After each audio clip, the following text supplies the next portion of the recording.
Hi, Oliver. This is chapter 8 of The Incredibles 2. Okay? For what felt like the 100th time, Bob lowered Jack into his crib and turned off the reading lamp. The soft glow of the nightlight made the baby look peaceful and sweet. Bob lingered, staring for a moment, then flipped a table upside down and placed it over the crib. Determined to keep Jack from climbing out, he put a stack of books on top of the table before heading downstairs. On his way to the couch, Bob noticed Violet sitting with her head down. She had never left for her date. "Honey, why don't you," he started. "Don't say anything," said Violet, cutting him off. Bob watched in silence as Violet trudged off to her bedroom. A moment later, he knocked on her door. "Are you okay?" he asked. "I'm fine," said Violet, her voice sounding flat and irritated. "I don't want to talk about it." "Tony didn't even call?" Bob asked gently.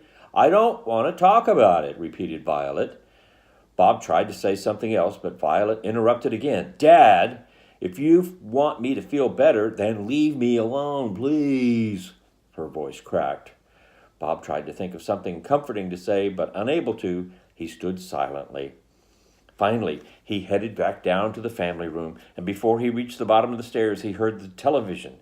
His face dropped as he entered to find Jack once again sitting on the couch holding the remote, flicking through channels.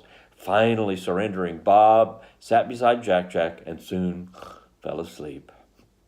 Jack sucked on his bottle and watched an old crime movie, and Bob snorted away as Jack took in every detail. A masked robber held a shop owner at gunpoint and cleaned out his cash register. Fully enthralled by the drama, Jack climbed down from the couch and crawled closer to the television, sitting right in front of it. He turned to look at the sliding glass door and saw a raccoon rummaging through the garbage can in the backyard. He looked at the masked robber digging through the cash register on television and then back to the raccoon, and he frowned. The raccoon noticed Jack staring and let out a fierce hiss,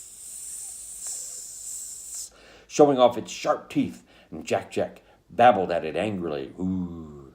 The raccoon turned its attention back to the half-eaten chicken leg it had taken from the garbage can, and Jack toddled to the door and pressed his hands against the glass, then passed right through it.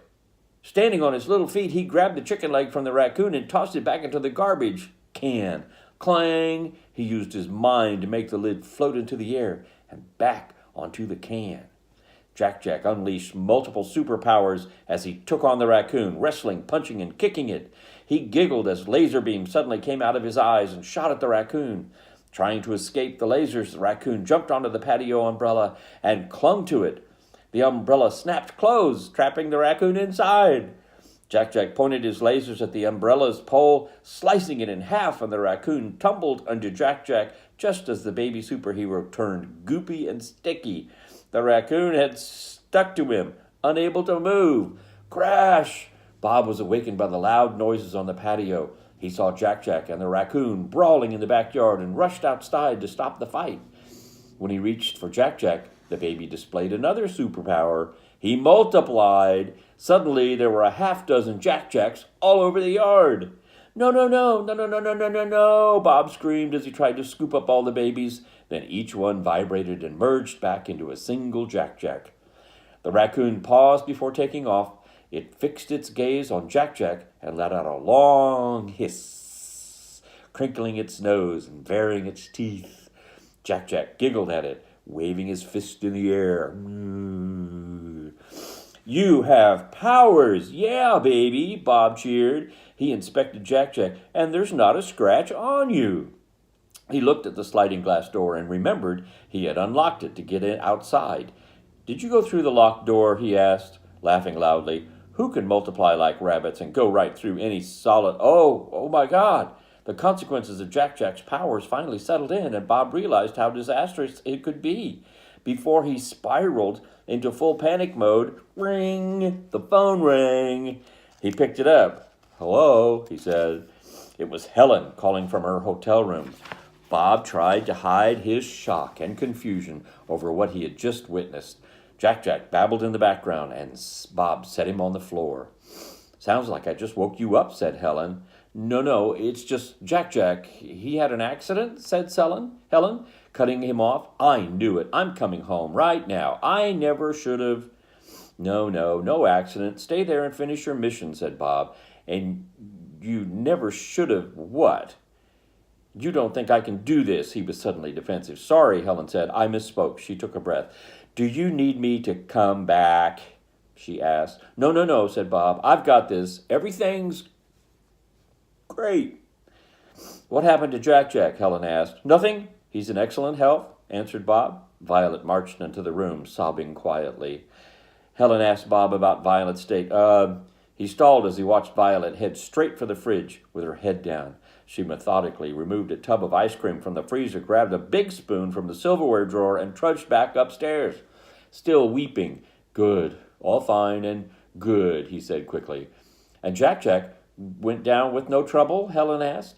Bob turned to see Jack pressed against the sliding glass door, glaring at the raccoon. It had returned and was hissing at Jack. Fine. Yes, no trouble, he said, putting his hand over the receiver.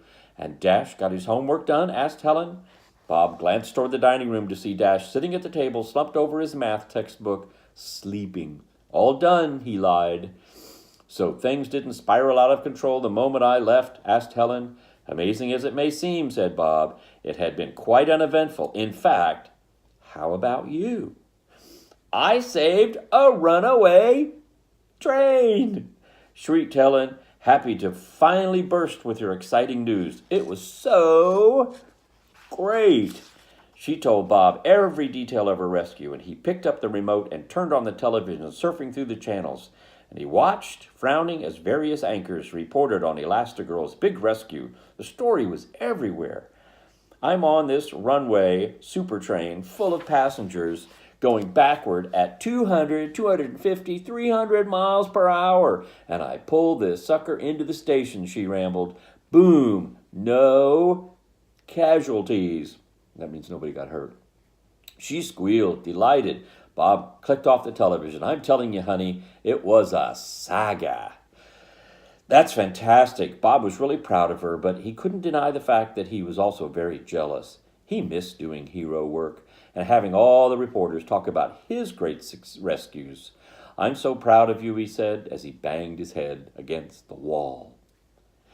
I'm proud of you, honey, said Helen. I know you want to get out there, and you will, soon, but you'll be amazing. I couldn't have done this if you hadn't taken over so well. Thanks for handling everything. They said goodnight, and Bob hung up the phone, and he looked at Dash slumbering at the table, then at Jack, who was now fast asleep, leaning against the sliding glass door. He gently picked up both boys and carried them upstairs to their bedrooms. Then Bob went to bed. Even though he was completely exhausted, he tossed and turned. Hey, Dad, it's okay, he grumbled, repeating Dash's words. I'll just wait for Mom to get back. If he could only, she could do it. I know how to do math, Bob said to himself. He checked the clock. It was a little after 2 a.m., and he sighed, sat up, and headed downstairs, determined to tackle the challenge. Wait for Mom. What am I, a substitute parent? A few minutes later, he was in the kitchen, and he poured himself a cup of coffee and sat at the kitchen table with Dash's math book in front of him. He put on his glasses, and he began to read. Dash was sound asleep when Bob gently woke him a few hours later. I think I understand your math assignment, he whispered. Dash tossed the sheets over his head and groaned. We still have some time to finish it before your test. Moments later, Bob, with a big cup of coffee, and Dash, with a glass of juice, sat at the kitchen table going over the math assignment, problem by problem, as Bob explained. Dash nodded, scribbling with his pencil, working to solve the equations. You got it? Bob asked after he was done. Dash smiled. Yeah, baby, cheered Bob. They clinked glasses, and Bob sent Dash to get dressed for school. And with a big grin, he closed the math book and put it into Dash's backpack. Wait for Mom, he chuckled to himself. Wow, that's the end of Chapter 8. The next chapter is Chapter 9. See you later.